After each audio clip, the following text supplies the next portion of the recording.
आपल्या गावातील नाव सांगायचं.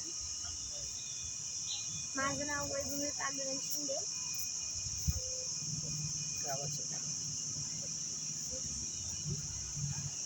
भवानी मातेचा लेख तो मराठ्यांचा राजा होता. भवानी मातेचा लेख तो मराठ्यांचा राजा होता. चुकला नाही कोणासमोर, मुघलांचा तो बाप होता, मुघलांचा तो बाप होता.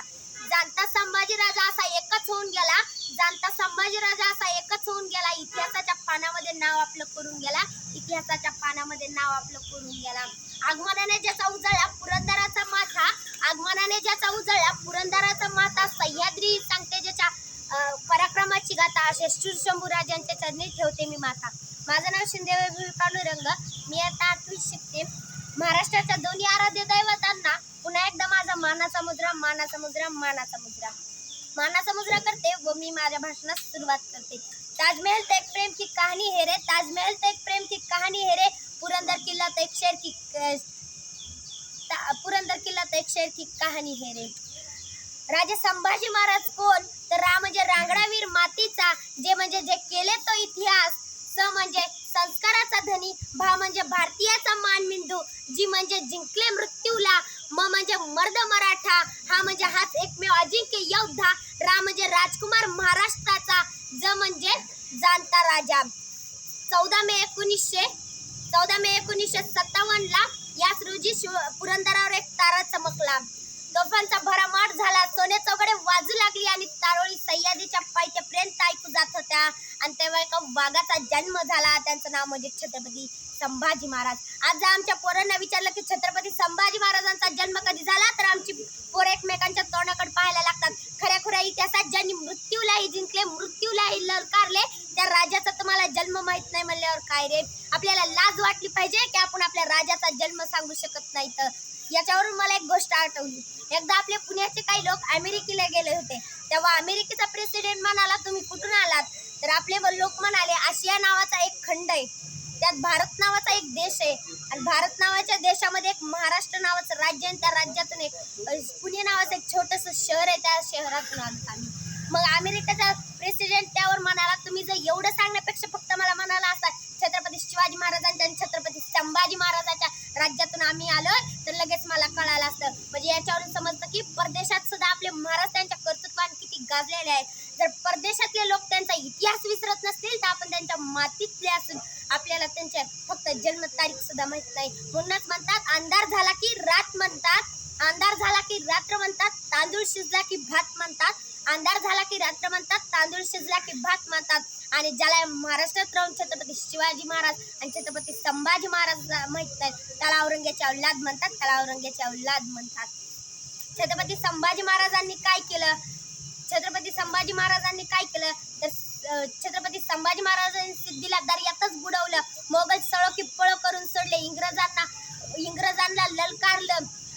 महाराजांनी आपल्या 32व्या कालखंडापर्यंत 124 लढाया लढल्या, पण एकही लढाईत न हरणारा राजा, पराभूत न होणारा राजा म्हणून जगाच्या इतिहासाला फक्त आणि फक्त संभाजी राजांची नोंद घ्यावी लागली. जो कधी भिला नाही, जो कधी डगमगला नाही, ज्याने कधी रण टाकून पळाला नाही, जो असीम धडाने दौडत राहिला स्वराज्य संवर्धनासाठी. जर तुम्हाला इथून पुढे जर तुम्हाला कोणी विचारलं कोणत्या देशातून आला, तर छाती ठोकून सांगायचं, ज्यांनी मरणाला सुद्धा जिंकलं आणि ज्यांनी मरणाला सुद्धा ललकारलं, आलेल्या मरणाला लाजवलं, त्या छत्रपती संभाजी महाराजांच्या आम्ही देशातून आलोय. म्हणून औरंगजेब म्हणत राहिला, सचमुच छावा है छावा शेर का, हमने आंखें निकाल दी उसकी लेकिन उसकी आंखें नहीं झुकी हमारे सामने, हमने जबान काट दी उसकी लेकिन उसने जबान ने मांगे नहीं रहम के दौलत, हमने हाथ तोड़ दे उसके लेकिन उसने हाथ ने फैलाए नहीं हमारे सामने, हमने पाँव काट दी उसके लेकिन उसने घुटने नहीं टेके सामने, हमने गर्दन काट दी उसकी लेकिन उसकी गर्दन नहीं झुकी हमारी सामने. सर कटा था फिर भी शेर शिवा खड़ा था, सर कटा था फिर भी शेर शिवा खड़ा था, क्योंकि वह एक शेर का छावा था, क्योंकि वह एक शेर का छावा था. मध्यंतरी पुष्पा नावाचा एक पिक्चर निघाला, त्याचा झुकेगा नाही साला पिक्चर डायलॉग बघितल्यावर आमच्या पोरांना खूप आवडायला लागला. आदर्श वाटू लागला. पण एक मात्र लक्षात ठेवा पोरांनो, मला माहित नाही तुमचा तो आदर्श असेल का नाही.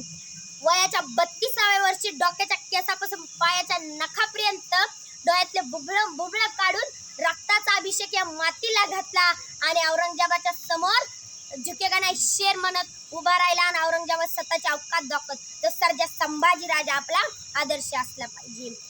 अरे राजांनी किती सहन केलं तुम्ही आमच्यासाठी राजे किती सहन केलं तुम्ही आमच्यासाठी. पण आम्ही तुम्हाला सोडून पुजतो 33 कोटी. आम्ही तुम्हाला सोडून पुजतो 33 कोटी. राजा तुमच्या सावलीने सूर्यही झाकला असता. राजा तुमच्या सावलीने सूर्यही झाकला असता. पराक्रम पाहून तुमचा मुजऱ्याला चंद्रही वाकला असता. मुजऱ्याला चंद्रही वाकला असता. पण आमच्या पुढे डोळ्यापुढे तुमच्या अनेक कथा रंगविल्या गेल्या राजे. पण आमच्या डोळ्यापुढे तुमच्या अनेक कथा रंगविल्या गेल्या राजे. तुमच्या रक्ताने पावन झालेल्या इंद्रायणीला भीमाला भंगविल्या गेल्या राजे. राजे तुम्ही आमच्याच मातीतले असून आम्ही फितुरांचा जयघोष केला. राजे तुम्ही आमच्याच मातीतले असून आम्ही फितुरांचा जयघोष केला. तुम्हीच मातीसाठी म्हणून आम्ही तुम्हालाच दोष दिला. राजे खूप सहन केलं तो तुम्ही आमच्यासाठी. आम्ही तुमचे उपकार कधीच फेडू शकत नाही. सकळ कुळ मंडित अलंकृत अखंड लक्ष्मी भज संस्कृत काव्यशास्त्र पंडित सुयोधयोद्धा सर्जा रणधुरंदर छत्रपती संभाजी महाराज की जय. जिजाऊ जय श्रीराम. हर हर महादेव. छत्रपती शिवाजी महाराज की जय. धन्यवाद. या ठिकाणी अतिशय महाराष्ट्रामध्ये अभिनंदन. थँक्यू. धन्यवाद.